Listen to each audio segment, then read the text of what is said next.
Arnaldo Matos, o incansável combatente marxista que dedicou toda a sua vida à causa da Revolução Comunista e por uma sociedade de iguais.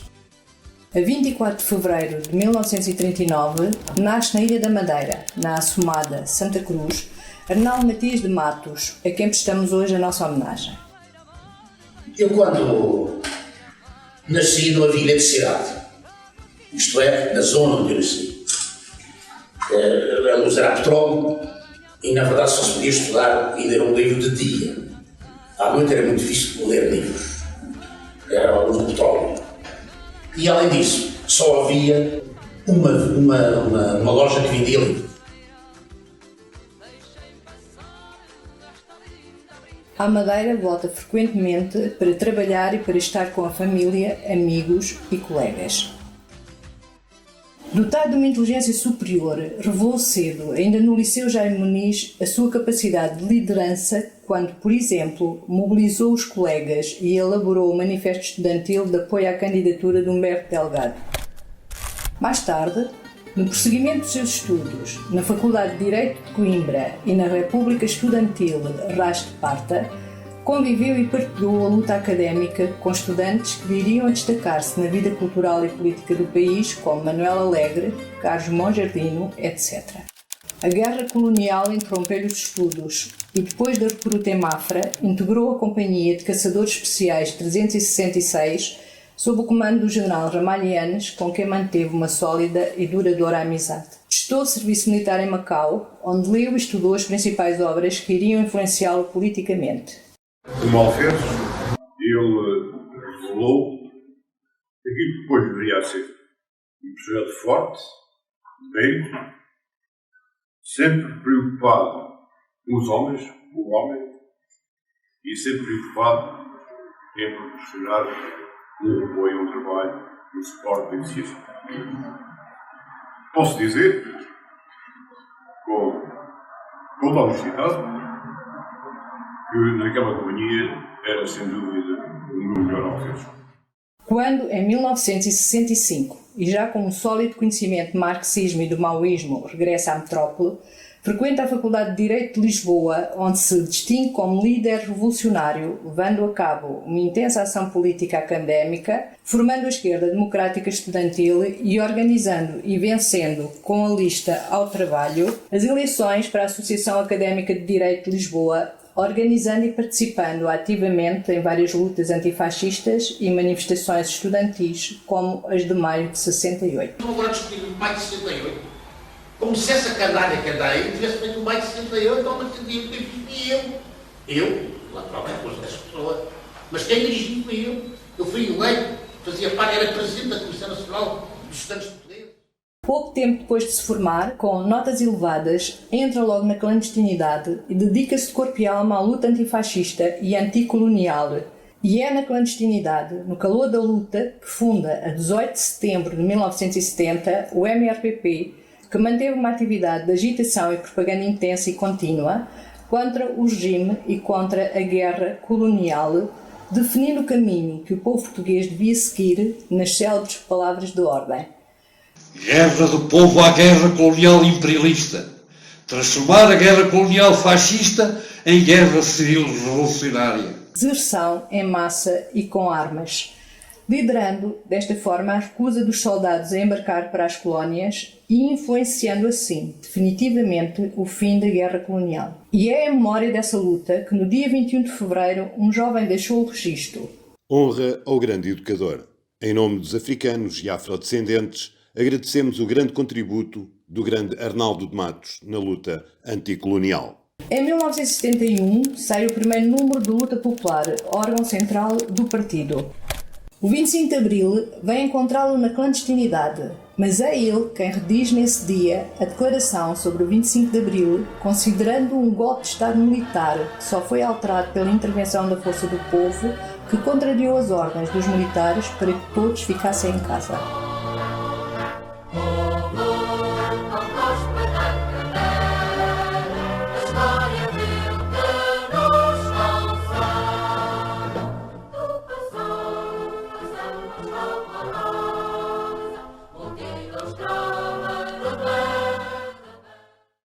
Segue-se um período de grande agitação, participação em debates, entrevistas nacionais e internacionais, grandiosos comícios, um sem número de escritos, de publicações, de orientações, de direção da luta, rejeitando o pacto Povo-MFA, assinado por todos os outros partidos, que levou à consequente proibição do partido concorrer às primeiras eleições e a perseguições e prisões pelo COPCON em 75.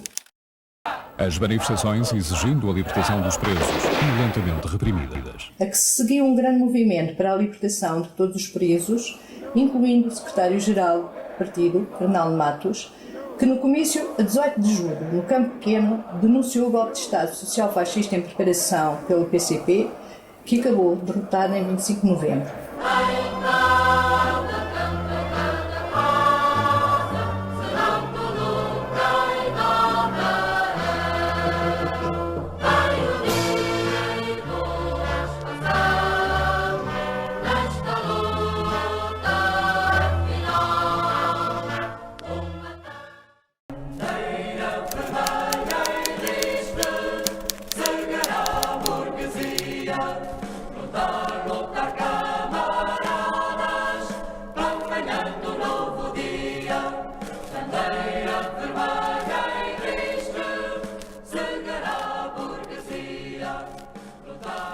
Ao lado deste seu caráter combativo, sem cedências, era, como ele dizia, um romântico revolucionário que colocou permanentemente o seu pensamento e trabalho ao serviço da classe operária e do povo e da luta por uma sociedade sem classes, sem exploração, e transbordava a pessoa extremamente afetiva, sensível e preocupada com todos, mesmo do ponto de vista individual, e que tanto soltava uma estrondosa e gostosa gargalhada, como se emocionava e chorava perante situações de sofrimento, de dificuldades e de exploração. A perda de vários amigos de infância, num espaço de tempo muito curto, causou-lhe grande dor e sofrimento, que sublimou na escrita de textos de homenagem às suas vidas de trabalhadores. O Zé Couto, o meu grande amigo Zé Couto, colega de instrução primária na Escola de Santa Cruz, foi para mim um autêntico irmão toda a vida, afetuoso, delicado e inesquecível. Angélica, meu amigo pessoal, desde a sua infância, era um homem de inteligência rara que conheceu como ninguém os mares, os fundos e as espécies marinhas melhor que a superfície imersa das nossas ilhas. Florencio foi um dos meus grandes amigos toda a vida e ninguém faz ideia do desgosto que me causou a sua morte numa semana em que perdi, de uma só rajada, 3 dos meus melhores amigos de infância e juventude. O último dos Andrés, o Luís André, é a autêntica enciclopédia dos mares, das correntes, dos ventos, das espécies marinhas em quase todo o Atlântico, desde a África do Sul até à latitude dos Açores. Arnaldo Matos admirava as coisas boas e belas da vida, amava a natureza, o mar, as árvores, as plantas. Erudito e senhor de uma assombrosa e gigantesca cultura em todos os domínios, rendido às artes, à literatura, à música, ao teatro,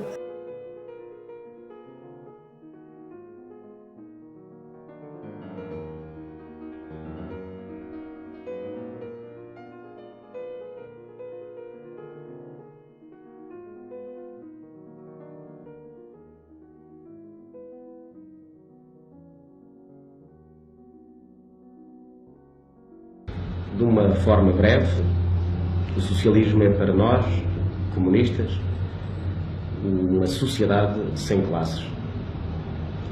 E embora no decurso dos tempos esta palavra socialismo tenha sido muito usada, nós não podemos aceitar o socialismo sem uma base filosófica que é o marxismo.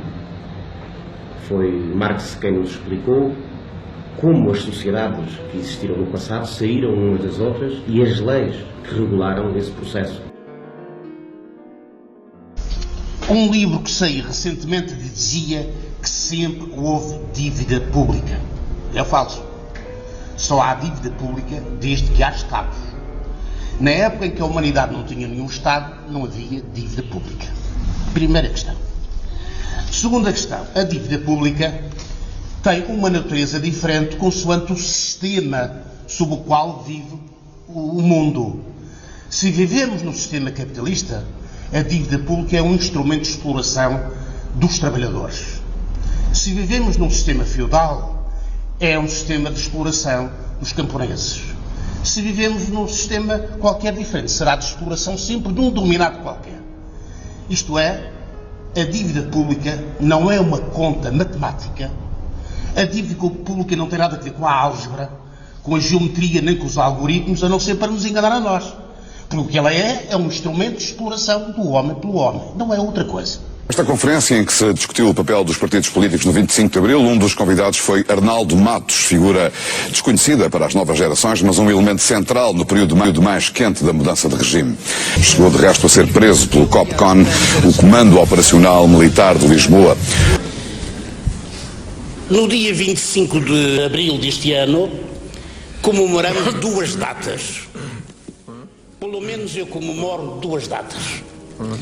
A data do golpe de Estado que derrubou o regime de Salazar e de Marcelo Caetano, claro, e a data que inicia uma revolução popular, dois fenómenos que marcharam a passo, a contrapasso, que se cruzaram, que se esticaram e que chegaram aos dias de hoje ainda, na forma que talvez ainda tenha tempo de dizer. Isso ninguém pode esquecer-se de hoje. Quando hoje se anda à procura de heróis só há um, é o povo, não há mais nenhum. E os outros que querem passar por heróis, o melhor é não falarmos deles, porque teríamos que lembrar, ou mais que nos situar desses heróis, o que é que no dia 11 se fazia com o Spínola. E isso abaixo a heroicidade que se ganha com muita facilidade, mas também se perde com muita facilidade. Eu explico porque é que fui embora. Fui-me embora porque, na verdade, eu tinha que tomar conta dos meus filhos. E eu não tinha outra forma de ganhar a vida a não ser exercer a profissão que eu sei fazer. E não se pode ser secretário-geral de um partido a tempo parcial. As minhas ideias permanecem no essencial as mesmas que eram quando eu comecei na luta política. Portanto, eu não mudei de opinião, sou sempre a mesma pessoa.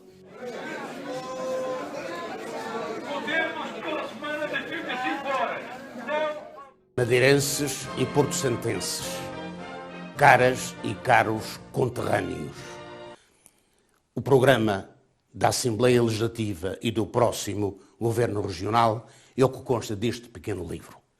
Queria chamar-vos a atenção de um tema escolhido dentro dos temas aqui tratados, e esse tema é a autonomia.